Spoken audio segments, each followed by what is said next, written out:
Bismillahirrahmanirrahim. Assalamualaikum warahmatullahi wabarakatuh.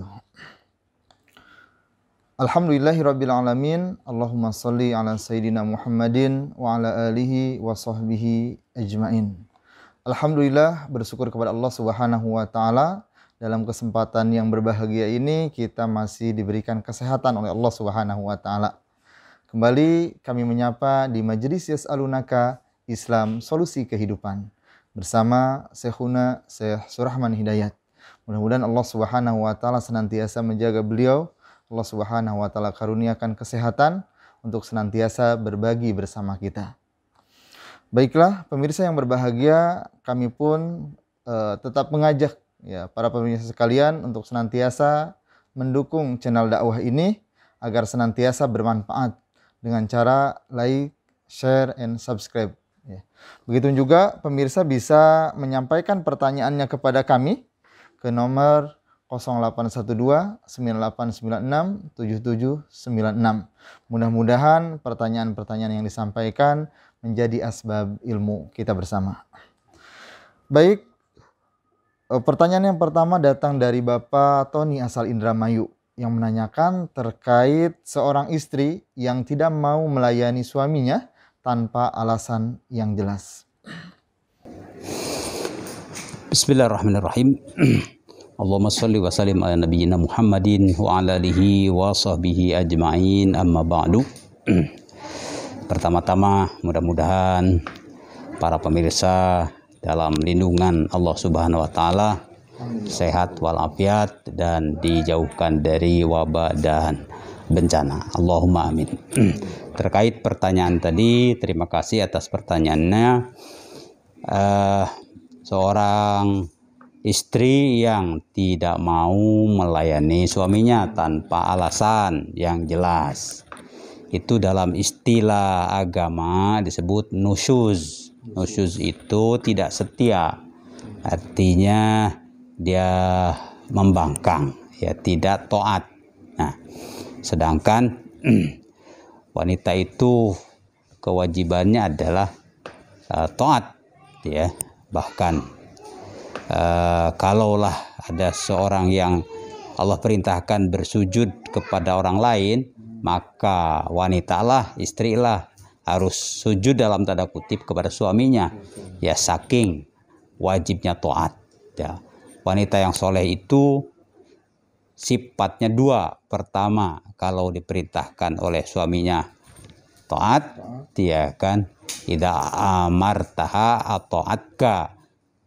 Kemudian apabila ditatap, ya menggembirakan, menyenangkan, artinya dia bersolek, dandan, itu ya kan. Jadi kewajibannya adalah tampilan yang tentu saja menarik bagi suaminya.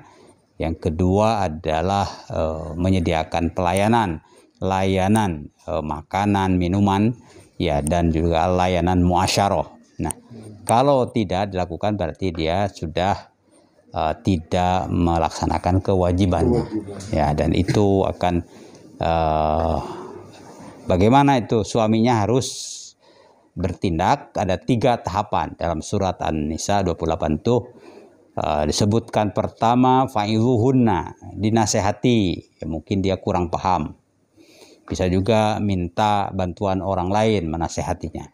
Yang kedua adalah pisah ranjang, ya, fahjurunya hajr, jadi tinggalkan, tidak bareng tidurnya, pisah tempat tidur.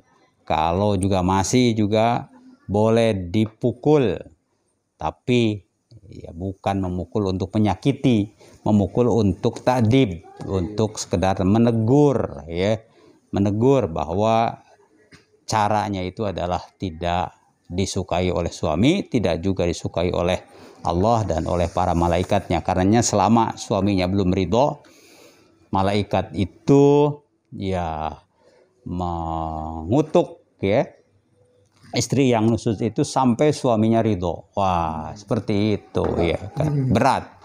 Berarti kan hidupnya tidak akan baik, gitu, tidak akan berkah. Wallahu a'lam. Jazakumullah khair atas jawabannya. Pertanyaan berikutnya datang dari Ibu Nina asal Depok yang menanyakan, mantan suami saya sudah meninggal dunia dengan 2 orang anak perempuan. Yang ingin saya tanyakan, harta peninggalannya untuk siapa? Ya, bismillahirrahmanirrahim. Mantan suami meninggal. Berarti meninggalkan ahli waris dan warisan. Kalau mantan suami berarti meninggalkan mantan istri, kan begitu. Nah, sekarang warisannya itu dibagi kepada siapa? Kalau mantan istri waktu suaminya meninggal itu statusnya istri, nah ya, dia berhak. Tapi kalau statusnya sudah bukan istri, mantan lagi, jadi ketika wafat, ya yang ada ketika wafat itu hanya kedua anak perempuan, maka ya harta warisannya diwariskan kepada kedua anak perempuan itu, ya kan. Kecuali kalau ada orang tua, bapak atau ibu, ya kan. Nah, tapi dalam pertanyaan sepertinya tidak ada, ya kan.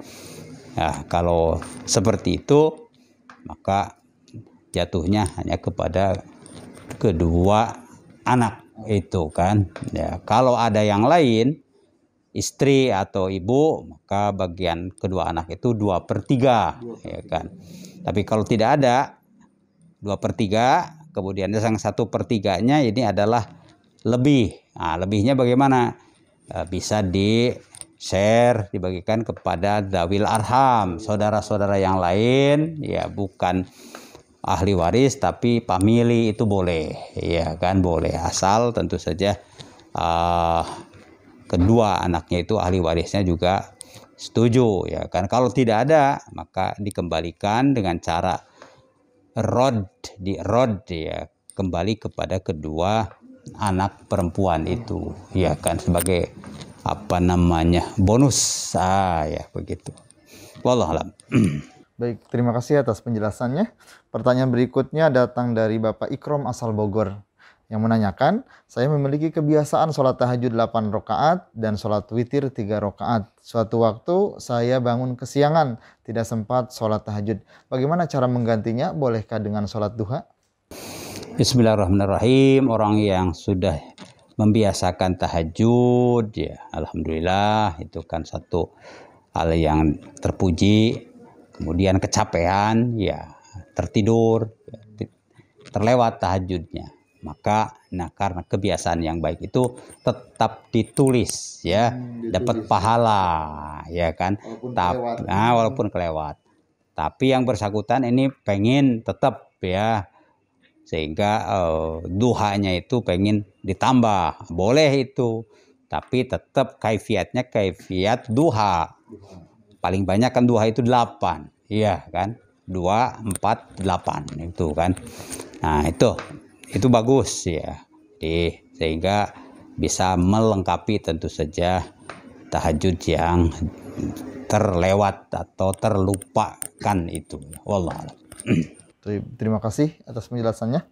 Pertanyaan berikutnya datang dari Ibu Nada asal Jakarta yang menanyakan terkait hukum badal haji. Ya, bolehkah saya membadalkan ayah saya ataupun orang tua saya pada saat saya melaksanakan haji, seperti itu?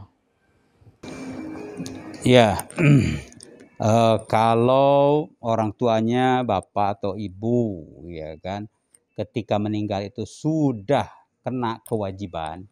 Nah, karena kewajiban itu berarti sudah istitoah dan sudah berniat, ya kan, sudah berencana dan sudah ada kemampuan, ya, maka itu berarti kena kewajiban, wafat. Nah, bolehkah digantikan? Nah, Rasulullah SAW pernah menjawab, seorang ibu atau seorang bapak, 2 kasus sama lah, bahwa orang tuanya meninggal, tapi ketika meninggal itu sudah kena kewajiban haji. Nah, bolehkah afa'ahujju anhu anha, bolehkah aku menghajikannya atas nama almarhum almarhumah? Ya boleh, sebagaimana bolehnya kalau dia punya utang, ya, kepada sesama lalu ke bawah mati, apakah kalau kamu bayarin itu bisa melunasi? Iya bisa. Nah itu juga lah hutang kepada Allah. Jadi kewajiban haji, kalau sudah kena kewajiban itu berhutang kepada Allah Subhanahu wa taala, ditunaikan oleh anaknya berarti bisa membayarkan ya. Tapi syaratnya anaknya sudah haji dulu ya, bukan satu kali niatnya dua, enggak. Sebab haji itu kan satu kali seumur ya, sekali, jadi tidak bisa dirangkap begitu. Kalau dibadalkan ke orang lain boleh ya kan, tentu dengan tanggungan ahli warisnya ya kan. Ya apakah mungkin berangkatnya dari Jakarta atau juga para mukimin yang ada di Makkah, di sana bisa juga ya kan. Intinya harus sudah haji dulu yang bersangkutan. Jadi berhajilah, haji anka wa anhu ya, begitu. Kalau kamu haji dulu, lalu niatlah haji atas nama yang dibadali, begitu. Terima kasih atas penjelasannya. Pertanyaan berikutnya datang dari Ibu Anita asal Wonogiri yang menanyakan terkait bolehkah kita berdoa buruk untuk diri sendiri di kamar mandi ya, dan apakah makbul doanya? Ya, bismillahirrahmanirrahim. Orang beriman itu ya harus berkata-kata yang baik ya. Termasuk berkata-kata itu kan berdoa. Nah, maka man kana yu'minu billahi wal yaumil akhir falyakul khairan aw liyasmut. Seseorang yang beriman pada Allah dan hari akhir hendaklah berkata-kata yang baik atau diam. Nah, berdoa itu bagian dari kata-kata, ya kan? Hendaklah berdoa yang baik atau diam. Kalau lagi kesel atau marah, ya tidak boleh mendoakan yang tidak baik untuk orang lain, apalagi untuk dirinya, ya kan? Nah, jadi berdoalah dengan isi yang baik dan redaksi yang baik juga. Redaksinya harus baik, kontennya juga harus baik. Itulah, bahkan memilih waktu yang baik juga gitu. Jadi itulah doa. Ya. Dengan tentu makanan yang halal ya, makanan dan fasilitas yang halal. Itu doa yang insya Allah dikabul oleh Allah. Kalau berdoa yang tidak baik malah menjadi ganjalan ya kan, baik berdoa untuk dirinya maupun berdoa untuk orang lain. Baik, terima kasih atas penjelasannya. Pertanyaan berikutnya datang dari Ibu Intan asal Bandar Lampung yang menanyakan terkait bolehkah ikut arisan barang-barang kebutuhan rumah tangga? Ya, seperti itu. Ya, ini kebiasaan ya sebagian ibu-ibu, bapak-bapak juga ya kan. Ini kita supaya bisa ketemu nih ya sebulan sekali ya, karena di kantor atau di tetangga deh kita kumpul deh, caranya arisan berapa sekian, tentu nanti terkumpullah uang itu ya agak lumayan biasanya kan. Nah, ini bagian siapa? Nah, itu caranya di lot kan, itu hanya cara saja. Bisa juga berdasarkan abjad A B C D, nanti yang giliran pertama ya A kan begitu, bisa juga. Itu kan hanya teknik saja, kesepakatan. Bisa juga sesuai dengan urutan keanggotaan, boleh juga, atau dengan urutan senioritas. Yang pertama kali dapat ya udah yang paling tua. Nah, itu kan hanya cara saja. Uang itu dikumpulkan, jadi statusnya dari yang lain itu kan pinjaman. Nah, itu pinjaman. Karena pinjaman maka harus dibayar. Jadi itu boleh ya, karena meminjamkan itu kan boleh, asal tidak ada tumpangan persyaratan. Tumpangannya kalau nanti menang begini nggak boleh itu kan. Apalagi kalau nanti sekian nih harus dikasih lebih, itu kan bunga, itu tidak boleh, iya kan. Jadi itu merupakan kebaikan saja untuk kegiatan sosial ya, itu. Baik, terima kasih atas penjelasannya. Pertanyaan berikutnya datang dari Bapak Saipul asal Padang yang menanyakan bagaimana cara membedakan penguasa yang betul-betul amanah dan bertanggung jawab dengan penguasa yang mementingkan kelompok ataupun golongan tertentu kaitannya dalam kewajiban mentaatinya. Bismillahirrahmanirrahim. Penguasa itu baik di tingkat bawah, kepala desa, lalu kepala daerah, provinsi sampai presiden. Itu kan mendapatkan amanat dari rakyat, dia masyarakat, dan amanat dari Allah Subhanahu wa taala. Amanat dari rakyat bagaimana? Yaitu memperjuangkan kepentingan rakyat. Ya, itu ya amanat dari Allah Subhanahu wa taala, yaitu memajukan agama Allah Subhanahu wa taala. Jadi begitu dia jadi penguasa, ya kemajuan agama itu meningkat. Begitu. Lalu hal-hal yang bertentangan dengan agama, kemunkaran, kemaksiatan harus diatasi. Nah, itu kalau tidak melakukan itu berarti dia gagal menunaikan amanat dari Allah, apalagi ya tentu tidak menunaikan amanat dari masyarakat. Masyarakat tidak dilayani dengan baik dengan pelayanan publik, ya. Masyarakat tidak dibela, ya kan, yang sakit tidak diperhatikan, ya kan, yang menderita tidak ditolong. Nah, tentu saja itu berarti gagal dalam menunaikan amanatnya. Apalagi dalam sekarang ini kan masyarakat sangat membutuhkan perhatian, ya, baik yang sakit karena terpapar maupun sampai meninggal. Nah, ini tentu saja harus ada kepedulian daripada pemerintah, ya kan, ya, apa yang harus disiapkan ya dalam rangka meringankan atau mengatasi ya penderitaan dan ancaman wabah dan ancaman terhadap jiwa.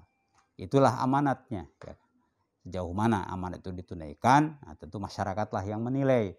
Oh, ini tidak amanat ini, ya kan, kepada yang lain dilayani, yang dekat-dekat ya kan, misalnya kerabatnya, tapi ya, yang jauh itu tidak dilayani. Ini kan masyarakat itu bukan soal kekerabatan atau satu partai atau apa, bukan, tapi semua akan melimpahkan amanatnya ketika dia terpilih itu. Jadi bagaimana kalau tidak amanah? Tentu masyarakat punya hak. Apakah mengkritik? Itu paling tidak akan mengkritik. Ya, kalau tidak mempan juga, ya boleh dong. Kalau gitu ya Bapak istirahat saja karena tidak mampu nih mengemban amanat, bisa juga kan, ya. Atau ada tentu saja aturan yang berlaku sesuai dengan sistem politik dan kemasyarakatan yang dianut, ya. Tentu tidak boleh dengan cara-cara anarkis yang tidak legal, karena itu akan merugikan masyarakat itu sendiri. Allah. Terima kasih atas penjelasannya. Pertanyaan berikutnya datang dari Bapak Hari asal Pontianak yang menanyakan terkait tata cara pelaksanaan penyelenggaraan jenazah yang terkena COVID, ya, sedangkan meninggalnya di rumah dan posisinya di pedalaman. Ya, bismillahirrahmanirrahim. Innalillahi wa inna ilaihi raji'un. Wala haula wala quwata illa billahil aliyyil azim. Ini terjadi dan masih terus ya berlangsung, ya. Ya, semua sepakat keadaan ini adalah keadaan tidak normal, darurat artinya. Fi halatid darurah, iya kan. Tentu menangani atau mempulasara jenazah dalam situasi darurat berbeda dengan situasi normal, ya. Kenapa darurat? Karena ada ancaman ya bahaya bagi mereka yang memulasaranya, ya, ancaman untuk terpapar, kan begitu. Karenanya apa-apa yang harus dilakukan untuk ya mengatasi kedaruratan itu wajib dilakukan, yaitu tentu harus APD, ada APD, alat pelindung diri, kemudian prokes, ya, prosedur kesehatan, ya, harus dijalankan. Ada 3M itu harus dijalankan, ya kan. Lalu tentu saja kalau itu ditangani secara biasa akan khawatir ya terpapar, maka tentu ditangani secara darurat, ya. Memandikannya, apakah harus dibuka pakaiannya? Kalau menurut medis ya tidak perlu, sebab kalau dibuka ada bahaya, maka tidak perlu dibuka pakaiannya. Dimandikan, nah, tentu saja disemprot, disiram, kan begitu, ya kan. Tentu setelah selesai itu beres ya dikafani. Gimana nih kafaninya? 1 lapis, 3 lapis kan. Kalau perempuan 3 lapis, 5 lapis kan begitu. Bagaimana ini kan? Nah, kalau normal ya kain kapan biasa. Tapi kalau tetap ya misalnya ada kekhawatiran, bahkan ini perlu pakai plastik. Sekarang kan ada kantong jenazah. Jadi bisa kantong jenazah dulu, baru di luarnya pakai lapis kedua kain begitu, agar memenuhi syarat. Minimum saja kan 1 lapis cukup tuh, kantong jenazah sudah cukup. Itulah standarnya 3 kalau laki-laki, berarti 2 lapis kain. Kalau perempuan 3 lapis kain, kan begitu. Tapi diamankan dulu dengan kantong jenazah itu. Ya, setelah itu ya memasukkannya, tentu kan sekarang pakai peti ya.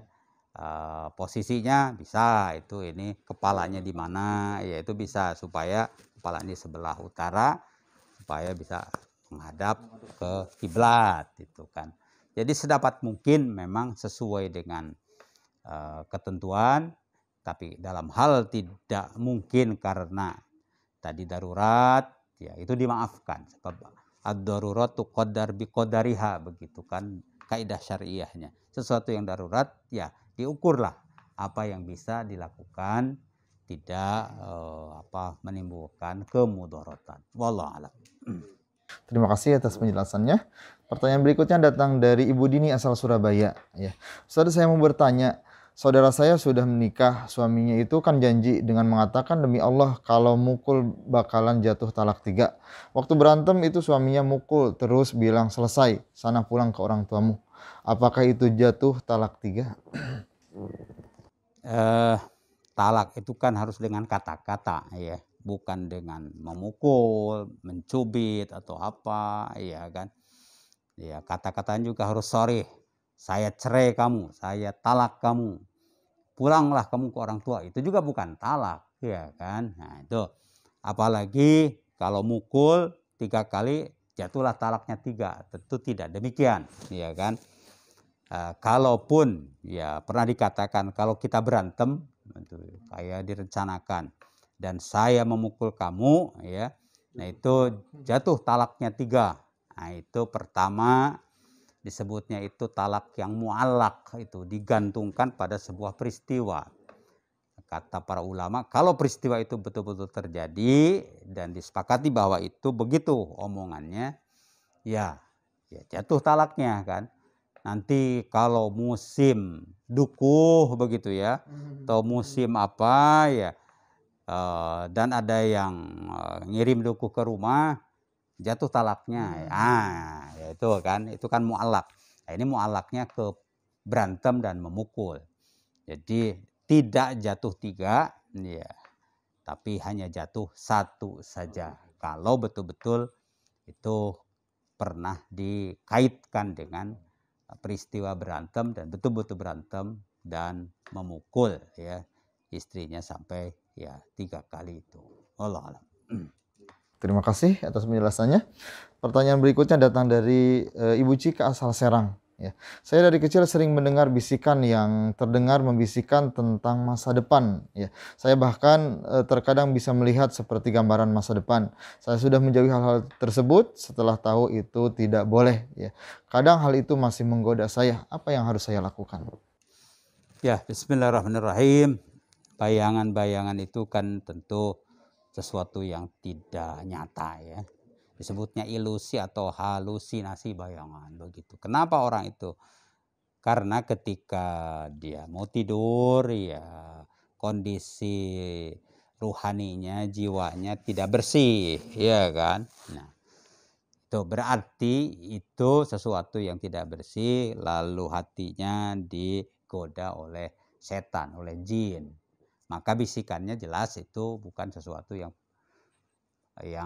perlu diperturuti, iya kan. Nah, kalau itu jelas pertanyaannya karena bisikan-bisikan seperti itu tidak untuk diperturuti, ya kan. Ya kalau itu terjadi istighfar saja, istighfar, ya kemudian dia ya sholat sunat, kemudian dia wudhu, sholat sunat, ya kan agar kembali kepada kondisi kejiwaan yang baik kan begitu. Jadi intinya tidak untuk diperturuti ya. Wallah alam. Baik, terima kasih atas penjelasannya. Pemirsa yang berbahagia, alhamdulillah pertanyaan-pertanyaan telah dijawab oleh Syekhuna. Untuk itu sebelum kita melanjutkan, kita break terlebih dahulu. Assalamualaikum warahmatullahi wabarakatuh.